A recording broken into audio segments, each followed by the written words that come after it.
Welcome to target GS Telugu. మనం ఈరోజు Telugu previous paper continue చేద్దాం. తెలుగు అనేది మనం చాలా ఈజీగా తీసుకుంటున్నారేమో, అది చాలా కొంచెం కష్టంగానే ఉంది తెలుగు పేపరు. అందువల్ల ప్రతి ఒక్కరు కూడా చెప్పేదాన్ని ప్రీవియస్ పేపర్స్ ఎలా ఇచ్చారని మీకు డిస్కస్ చేస్తున్నాను కాబట్టి మీరు జాగ్రత్తగా అర్థం చేసుకోవడానికి ప్రయత్నం చేయండి. మనం ఇప్పటివరకు కూడా తెలుసుకున్నాం, పట్టణావగాహన అంటే అపరిచిత గద్యం, అపరిచిత పద్యం రెండు మార్కులు ఇస్తారని చెప్పాం. అలాగే తెలుగు వచ్చుకుని కవి పరిచయాల మీద ఒకటి, విశేషాంశాల మీద ఒకటి, ఉద్దేశాలు ఇతరోత్తాల మీద ఒకటి, ప్రక్రియ మీద ఒకటి ఇస్తారని చెప్పాం. అలాగే పదజాలం అంటే అర్థాలు, పర్యాయ పదాలు, ప్రకృతి వికృతులు, నానార్థాలు, అలాగే జాతీయాలు, సామెతలు, అలాగే పొడుపు కథలు, వృత్త్యర్థాలు, మాండలిక పదాలు, ఇవన్నీ కూడా మీకు టెలిగ్రామ్ ఛానల్లో మీకు చక్కగా క్లియర్గా నోట్స్ ఇచ్చాను. వాటి గురించి ప్రతి దాని గురించి టెలిగ్రామ్ టార్గెట్ జిఎస్ తెలుగు అనే టెలిగ్రామ్లోకి వెళ్ళి కొడితే మీకు ఆ టెలిగ్రామ్ ఓపెన్ చేస్తే చక్కగా నోట్స్ ఇచ్చాను క్లియర్గా. మీరు అందరూ కూడా దాన్ని డౌన్లోడ్ చేసి చదువుకోండి. క్లియర్గా ఇస్తాను, సింపుల్గా ఇచ్చాను. ఇప్పుడు నెక్స్ట్ చూద్దాం భాషాంశాలు. నాలుగోదిగా భాషాంశాలు.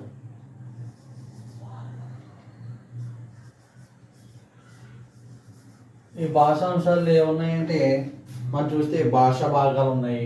ఒకటి భాషా భాగాలు,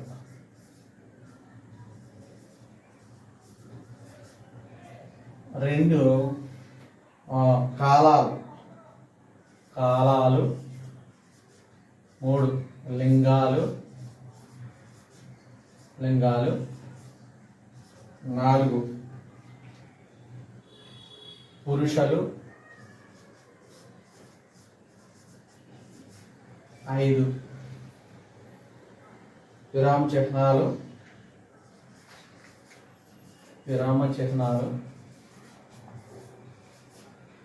6 క్రియలు రకాలు, క్రియలు రకాలు, 7 వచనాలు, 8 వ్యాకరణ పారిభాషిక పదాలు,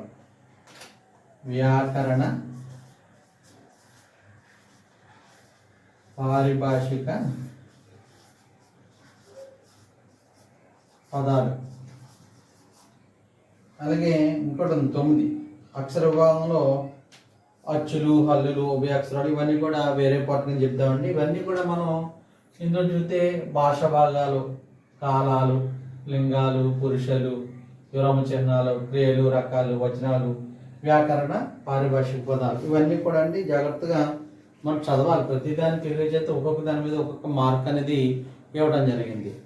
ఈరోజు మిగిలినట్లో కొన్నిటిని డిస్కస్ చేద్దాం, పేపర్ డిస్కస్ చేద్దాం, కంటిన్యూ చేద్దాం. పాఠాన్ని ఇక్కడ మీకు కంటిన్యూ చేద్దాం. ఇప్పుడు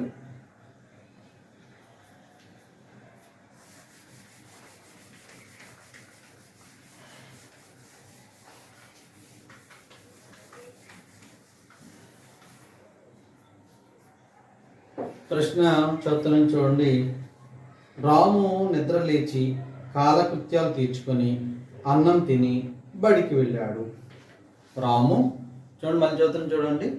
రాము నిద్ర లేచి కాలకృత్యాలు తీర్చుకొని, మీరు బోర్డు మీద చూడొచ్చు, కాలకృత్యాలు తీర్చుకొని అన్నం తిని బడికి వెళ్ళాడు. ఈ వాక్యంలో అసమాపక క్రియలు ఏవి అన్నాడు. అంటే అసమాపక క్రియలు అంటే చూడండి, ఒకటిది ఏముంది వార్ధాలు, రెండవది చార్థార్థాలు, మూడవది శత్రార్థాలు, నాలుగవది తుమన్నార్థాలు. ఇవన్నీ చూడండి మనం ఎప్పుడు విన్నట్టుగా లేవు, ఇవన్నీ కొత్తగా, ఎందుకంటే చాలా కాలం అయింది కాబట్టి చదివి. ఇవన్నీ కూడా ఒకసారి చూస్తే క్వార్థాలు అంటే ఏంటంటే సాధారణంగా ఒక పని పూర్తయ్యాక ఇంకో పని జరిగిందని చూపించే వాటిని అసమాపక క్రియలు అంటారనమాట. అంటే సాధారణ ఒక పని పూర్తయిన తర్వాత ఇంకో పని అయిన తర్వాత చూస్తే దాన్ని చూపించే దాన్ని అసమాపక క్రియ అంటారు. అలాగే ఛేదార్థాలు ఉంది కదా, రెండోది ఛేదార్థాలు ఉంది. ఆ ఛేదార్థాలు అంటే ఏంటి, ఒక పని జరిగితే లేకపోతే జరిగినప్పుడు ఇంకో పని జరుగుతుందని చూపే రూపాలు అండి. అయితే దీనిలో ఏముంది, మనకి దీనిలో అయితే అనేది ఉండాలి. రెండో దానికి ఛేదార్థాలు అంటే అయితే అనేది ఉండాలి. మూడోది చూడండి, సత్రార్థాలు అన్నది మూడవది. శత్రార్థాలు ఏంటంటే ఇందులోను రూపంలో అంటే మనకి ఇక్కడ టూ రూపంలో వచ్చే ఒకేసారి జరుగుతున్న పని భావాన్ని ఇచ్చేవి. అంటే ఎగ్జాంపుల్ ఏంటంటే మనకి తింటూ అలాగే పడుకుంటూ అని రావాలి. ఇది శత్రార్థాలు. మూడవది తుమన్నార్థాలు. తుమన్నార్థాలు ఏంటంటే చేయడానికి, వెళ్ళడానికి అని ఏంటంటే సమాన రూపాలు అనమాట. మనం సింపుల్గా చూస్తే కోరణార్థం అంటే ఏంటంటే ఒకటేది మనం క్వార్థకం అన్నట్లంటే క్వార్థకం అంటే ఏంటంటే మనకి పని చేసి లేదా చేసి అండి. రెండవది మనకేమిచ్చాడు రెండవది చేదార్థాలు.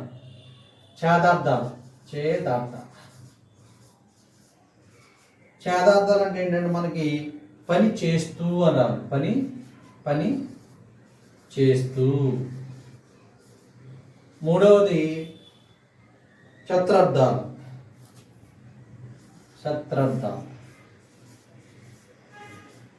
శత్రార్థాలు అంటే ఏంటంటే మనకి పని చేస్తూ.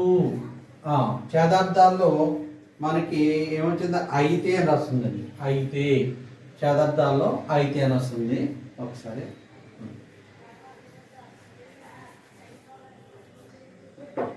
చేదార్థాల్లో అయితే అని వస్తుంది. అయితే అండి. శత్రార్థాలు వచ్చేసరికి మనకి పని చేస్తూ.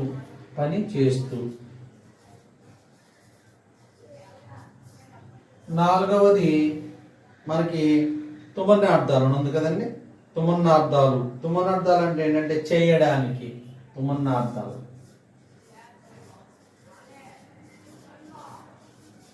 అంటే చేయడానికి.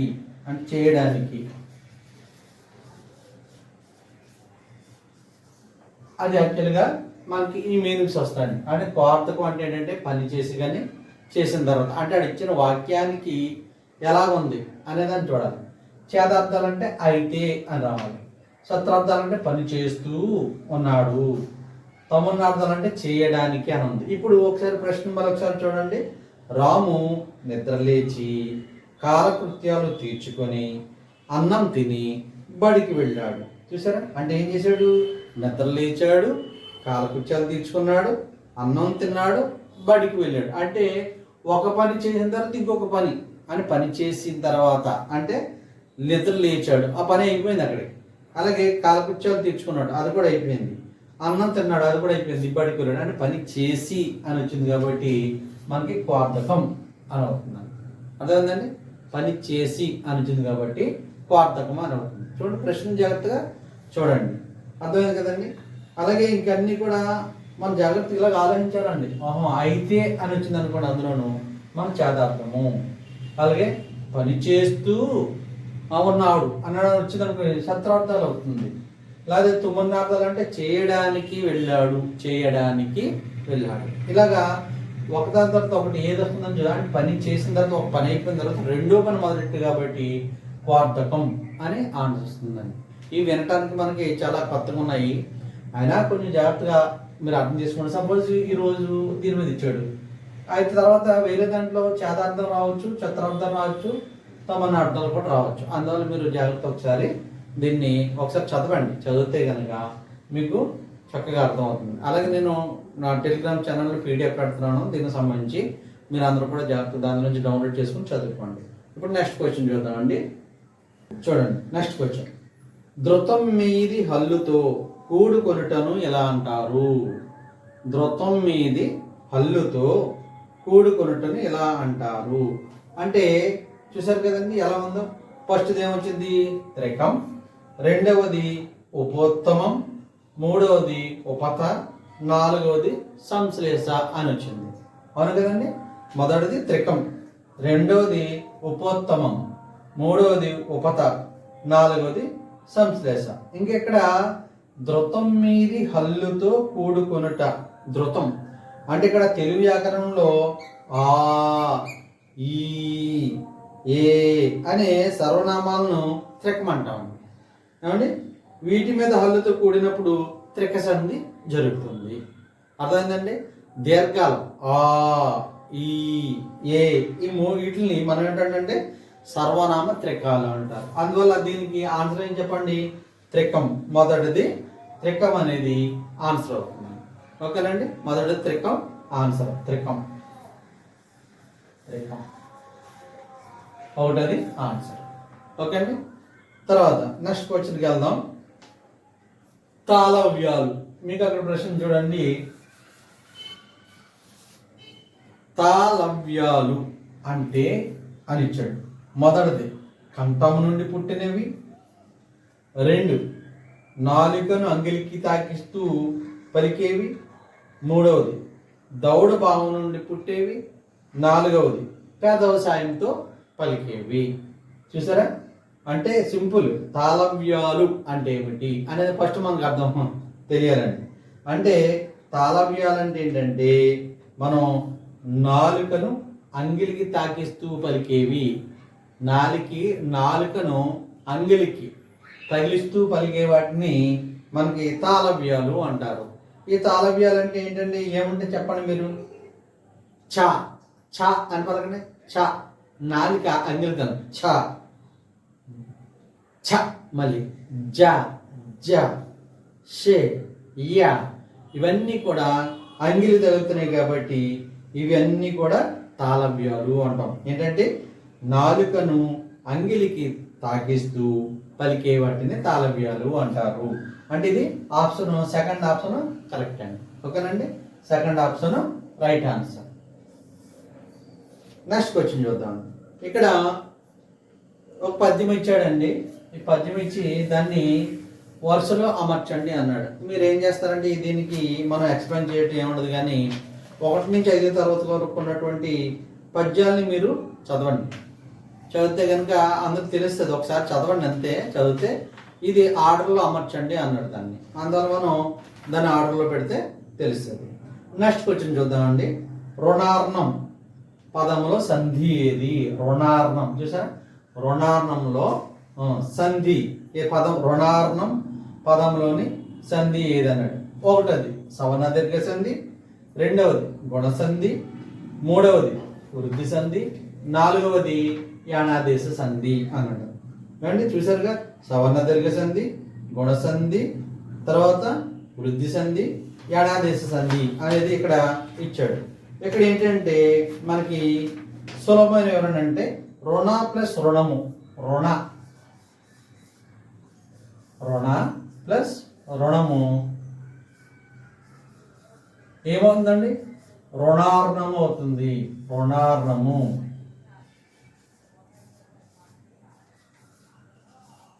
రుణము ప్లస్ రుణము రుణార్ణము అవుతుంది. అంటే అకారమునకు రుణకే ఆకారం కదండి. అకారమునకు అరుకారం. అకారమునకు నా ఆ అన్న కదండి. అకారమునకు అరుకారం అంటే అకారానికి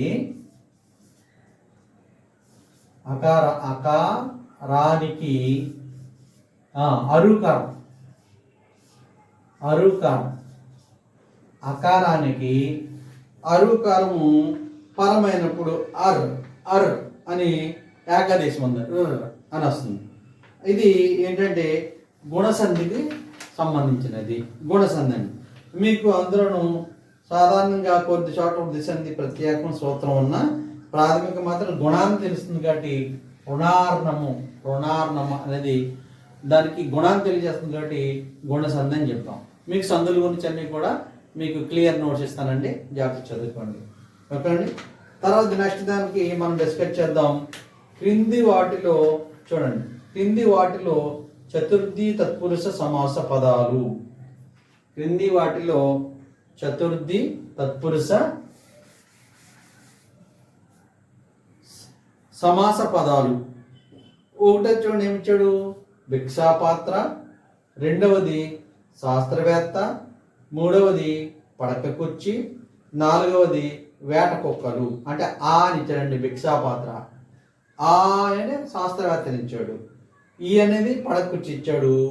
ఈ అనేది వేట కుక్కలు ఇచ్చాడు. ఇచ్చి అందులో ఇచ్చాడు ఒకటి దానికి ఆ ఈ ఈ అది కరెక్టా? అదే ఆ ఆ ఈ అది కరెక్టా? మూడోది ఈ ఈ మాత్రమేనా?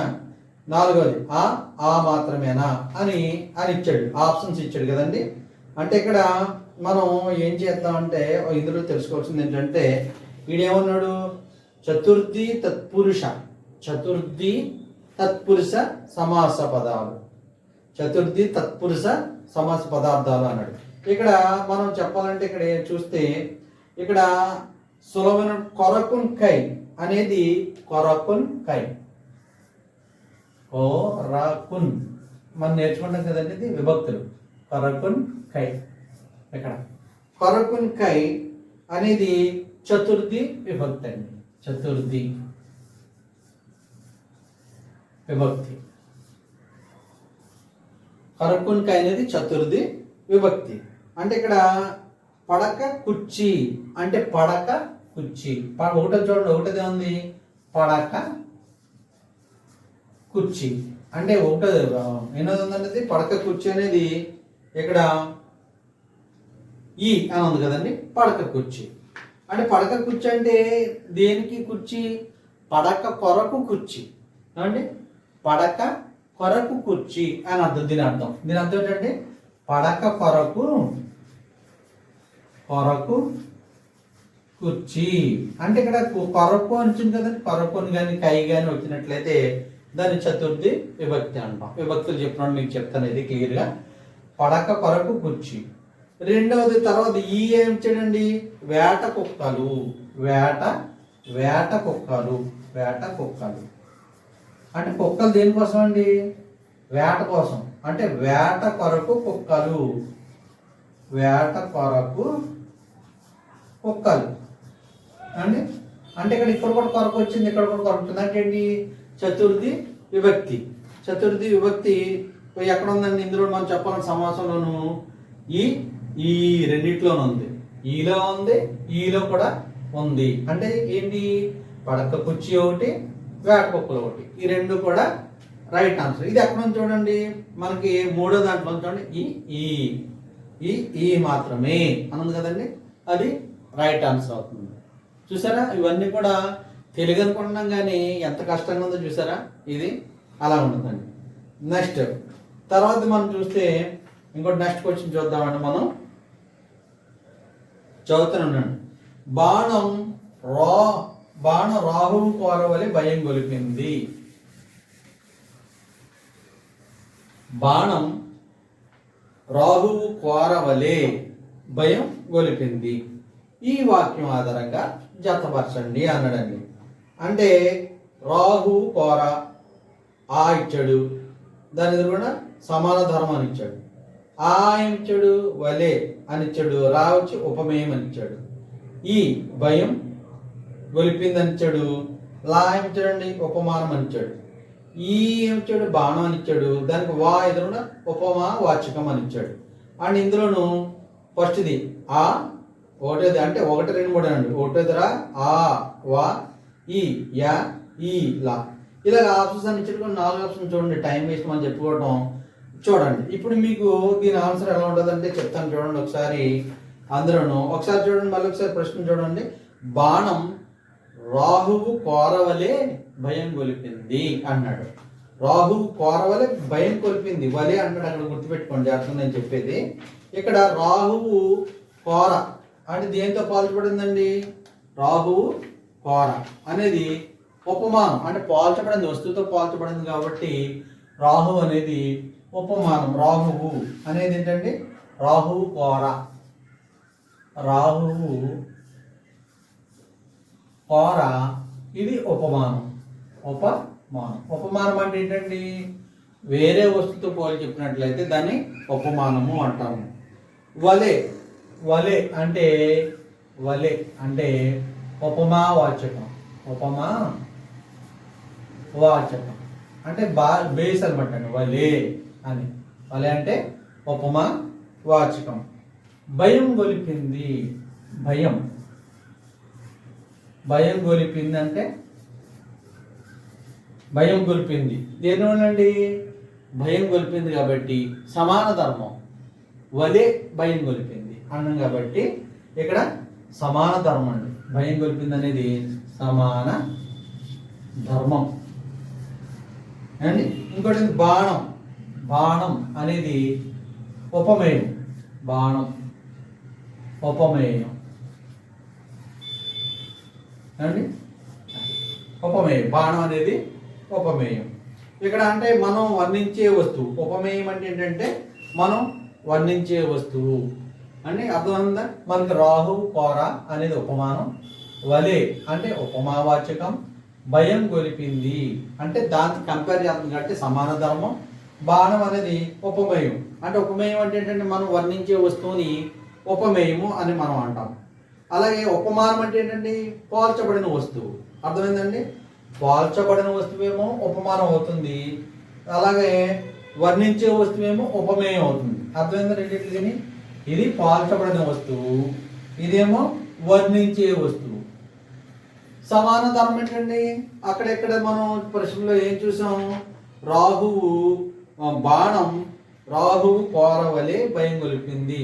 బాణం బాణం అనేది రాహువు కోర అంటే రాహు కోరలాగా భయం గొలిపింది అంటున్నాం కాబట్టి రెండింటికి ఏం చెప్తాం మనం? ఇదేమో ఉపమానం అంటున్నాం, దీన్ని ఉపమేయం.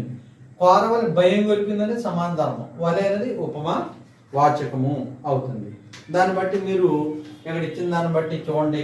ఆ రా అలా ఇచ్చాడు కదా, ఇందులోను ఒకటిది ఆ రా, ఆ వా, ఈ యా, ఈ లా అలా ఇచ్చాడు.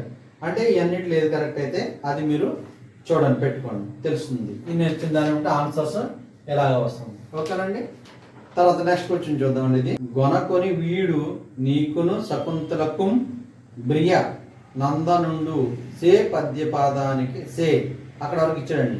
పద్యపాదానికి సరైన గురు లఘువుల క్రమం కనుగొనండి అన్నాడు. అంటే గురు లఘువులు ఇక్కడ మనం చూసినట్లయితే ఏముందంటే అండి, ఇందులోను ఈ పద్యం చంపకమాలకు సంబంధించింది అన్నాడు. చంపకమాల వృత్తాంతం అంటే నజ భజ జజర, నజ భజ జజర అండి, నజ భజ జజర అని గుణాలు వస్తాయండి. అంటే ఇక్కడ నజ భజ జజర అనేది ఇక్కడ దీనికి సంబంధించిందంటే చంపకమాల, చంపకమాలకు సంబంధించింది. నజ భజ జజర అని వస్తే మనం లఘు గురువు అని పెట్టనుకోండి. నగడం జగడం అంటే 3 లఘువులు, ఒక గురువు లఘువు, అలాగే బాగణం ఇలా వచ్చింది అనుకోండి. ఇవన్నీ కూడా మనం ఏం చెప్తామంటే అది చంపకమాలకు సంబంధించినది వృత్యం. చంపకమాల వృత్తానికి చెందినది అని చెప్తాం. అంటే అలాగంటే మీకు లెసన్ చెప్పేటప్పుడు నేను ఎక్స్ప్లెయిన్ చేస్తానండి వీటి గురించి. మనకి ఏ గణం నజబజర్ అంటే ఏంటి, సవరణమయం అంటే ఏంటి, తర్వాత మసజాస తత్తగ అంటే ఏంటి, ఇలా కొన్ని ఉంటాయండి. అట్లా అన్నింటిలో కూడా వృత్యాలు కూడా నేను చెప్తాను.